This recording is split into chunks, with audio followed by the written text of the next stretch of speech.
quelques heures après le placement en garde à vue de Raphaël Dupond-Moretti, soupçonné de violence conjugale, de nouvelles révélations viennent d'être faites par le magazine Public. Un proche de la victime supposée témoigne. Voilà un dossier dont le ministre de la Justice Éric Dupond-Moretti aurait préféré ne jamais entendre parler. Ce vendredi 27 janvier, TF1 a révélé que l'un de ses deux fils, Raphaël, avait été placé en garde à vue pour soupçon de violence conjugale.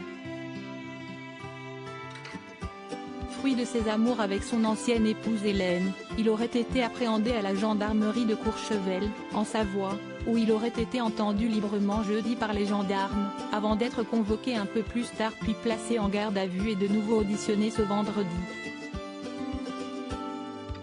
Rapidement contacté, le proche collaborateur d'Emmanuel Macron n'a pas caché être fortement ébranlé par cette arrestation. En tant que père, je suis dévasté, j'ai une pensée pour la victime, chaque violence quelle qu'elle soit est intolérable. En tant que ministre, je n'ai cessé de lutter contre les violences faites aux femmes et que pour que leurs paroles soient prises en compte.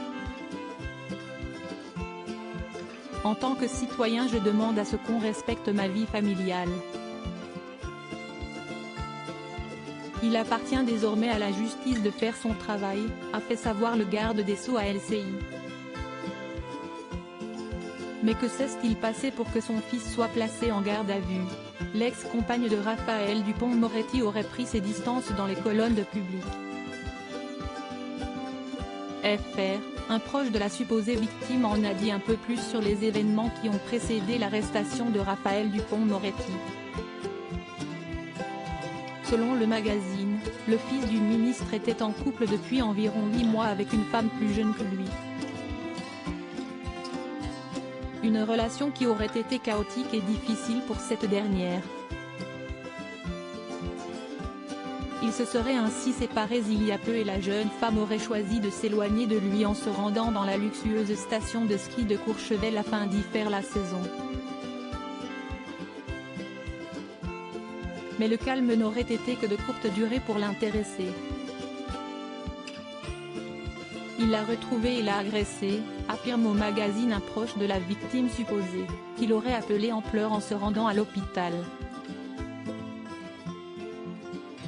Pour l'heure, la version du fils d'Éric Dupond-Moretti, elle, n'a pas été donnée.